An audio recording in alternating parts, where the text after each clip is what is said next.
So sovereign money starts to fix the fundamental problem exhibited in this diagram where the government sits under the banks. Didn't you think your government was in charge? Well, as long as it can't issue its own money and has to be in debt to banks, it's not. And sovereign money is the answer to this issue. It would basically increase the ratio of M0, or base currency, to all the credit money provided by banks. M1, 2, and 3, plus all the off-balance sheet fraud we see today.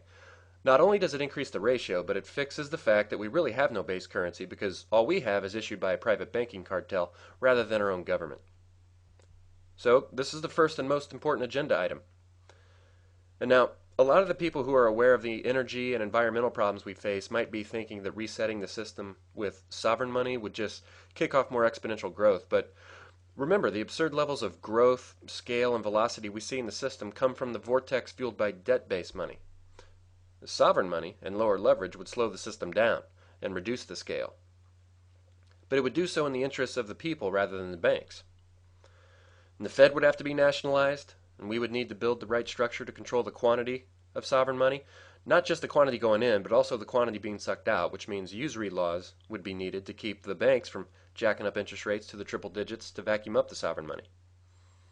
The state banking system should take over the regional Fed functions. Banks would need to be put through standard bankruptcy procedures in court to mark the debt down in an orderly way that serves the people, and derivatives would need to be worked down, and financiers forced to take a loss. And of course, the too big to fail must be broken up. This imperial cartel is the problem. But now the U.S. government has been doing the exact opposite of all these things for a long time, especially since the crash of 2008, because it's implementing the bankers' plans. Remember, every key federal official is in the CFR, the banker club. So this plan isn't possible yet, but as JFK said, rather than sitting back and letting Wall Street, Washington, D.C. do whatever they want for us, or to us, to be more accurate, we got to be proactive and take action. So looking at this imperial power system, what can we do? Well, I've already discussed how sovereign money would break the vortex that built this structure, but since the feds are doing nothing about it yet, what else can we do? Well, just keep working our way down the pyramid. Pull our money from Wall Street. Use credit unions. Use anything except the big banks like JP Morgan Chase. Don't fall for their freebies. And we need to stop serving the corporate system, both on the supply side in terms of working for it and on the demand side by buying everything from it. And I know this is tough. We all think we're hostage to it, and to some degree we are, but by continuing to play along, we're only guaranteeing the death of the Republic and the rise of the global empire discussed in Lesson 5. Now, I'll talk about the key to enable us to walk away from it after I mention this. The television. Turn it off. This is so important. Everything we know about the world is fed to us through this fake electronic matrix controlled by a few corporations, which are in turn controlled by the money powers. Now, to replace this pyramid, we need to build the community that'll replace the system by leveraging the power of a republic by working at a lower level. Remember the states that were in the pyramid back in Lesson 1? Well, they still exist. And so do the counties, the towns, and the potential for local community. So this is the key.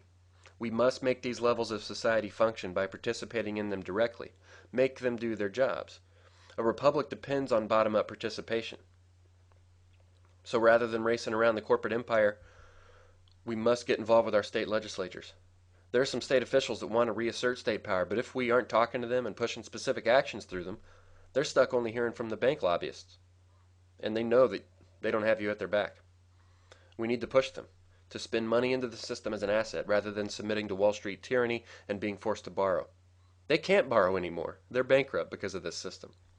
But look into the Minnesota Transportation Act to see how people are pushing one state to recover its sovereignty, and push them to look at the state chartered banking system in North Dakota as a way to recover some autonomy from Wall Street. Join a transition town or start your own. Run for office. Get involved at the precinct level so the parties have bottom-up forces rather than purely top-down money powers driving them from Wall Street. And reconnect with your local communities and neighborhoods.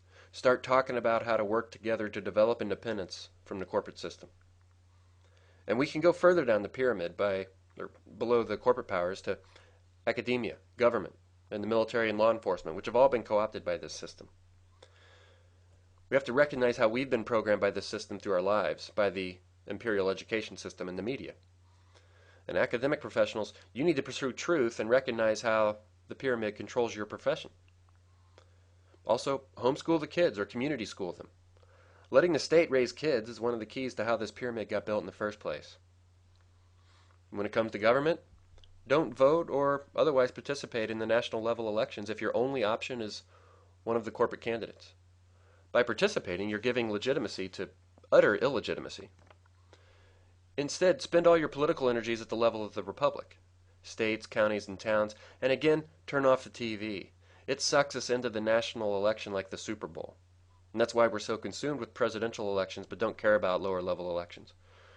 And for the government officials, learn about this pyramid. Stop serving it. Stop being so willing to robotically do what you're told. Think for yourself and serve the country rather than banks. And same goes for my old military colleagues and law enforcement. You're serving Wall Street and the corporate system. Read what James Madison said about standing armies. Read what General Smedley Butler said. Listen to Dwight Eisenhower's warnings. Stand down. And everyone else, again, turn off the TV. It hides the fact that the military is basically working for Wall Street. Now, none of this might sound like the big secret answer to solving our problems, but that's because there is no easy answer. Stopping empires is extremely hard work, and the power of the one we're in today is like none other in history. It keeps us, all of us, caught way down here at the bottom, dominated by very powerful forces. And this is why we aren't already doing the things listed on the previous slides. We feel like we're being held hostage. And we've discussed how the monetary system distorts economics to hold us hostage. In fact, this academic field is now just pure groupthink for the banks to hide the truth of the monetary system. But the empire deeply influences other critical aspects of our lives as well, like psychology. Lesson 4 discussed how it affects our own psychology since we're, for the most part, mindlessly spinning parts inside the system. But it also dominates the academic field itself. It stuffs it into the box of the financial and corporate system. And people that don't conform to the pyramid are called abnormal or sent for therapy or given medications. Out-of-the-box thinking, or more accurately, out-of-the-pyramid thinking, is squeezed out of the profession. And the same thing happens with spirituality. And I'm not just talking about religion here, but the far broader sense of how we all find meaning in life. Lesson 4 discussed how the scale of the money system has squeezed out most meaning since everything is monetized. The primary meaning of our lives is just to play our small part in the mega machine. And the remaining pockets of spirituality are sucked into the vortex. For example, Western religions, they don't speak about usury anymore.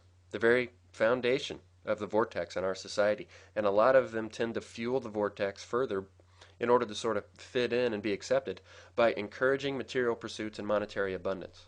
So spirituality is very much in the box as well. And all of these feed on each other. And they do so in ways with cycles of negative energy or positive energy. And I think it's pretty clear that the current system is a cycle of negative energy. Now, what about philosophy? Well, it doesn't really exist in this pyramid. Philosophy is free thinking, and by definition, that's out-of-the-box thinking. And there's no room for that given the scale of the pyramid we're in and the scarcity of money that forces us to devote our lives to mindlessly pursuing credit and watching TV rather than thinking. So the pyramid is about conformity and subjugating humans to its boundaries. That's the opposite of philosophy. It's system management. And I briefly mentioned this before. Remember the disturbed mind of the certain type of Harvard Business School financier? We're caught in a dehumanizing system that churns us as numbers, which is preventing the necessary awakening from happening, so that the vortex could be opposed. It's preventing the next enlightenment by diminishing human freedom and awareness. And besides the monetary system itself, the primary mechanism in the U.S. for the financial powers in this pyramid to prevent that enlightenment is the CFR. As mentioned in Lesson 3, it's the group of system management Ivy Leaguers and ruthless overachievers centered around the financiers at the top of the pyramid, and they dominate all these professions. They control all power centers in society. Almost every important person in these fields is in this group. I know some of them. I worked with them. I went to school with them. The group is very real. And what Wendell Berry says about these types of people here is true. Just like what he said in the last video about their pathology was true.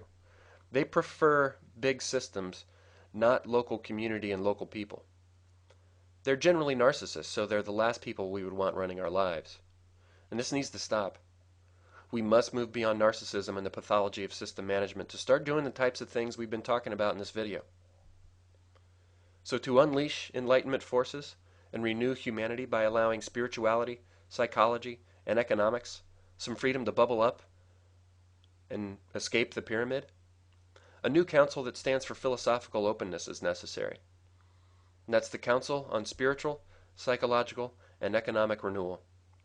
It's the group driven by us, by bottom-up forces looking toward the brighter future of Renaissance 2.0, rather than the top-down forces in the CFR taking us in a dark direction. Which do you prefer? I hope you join us on the brighter path.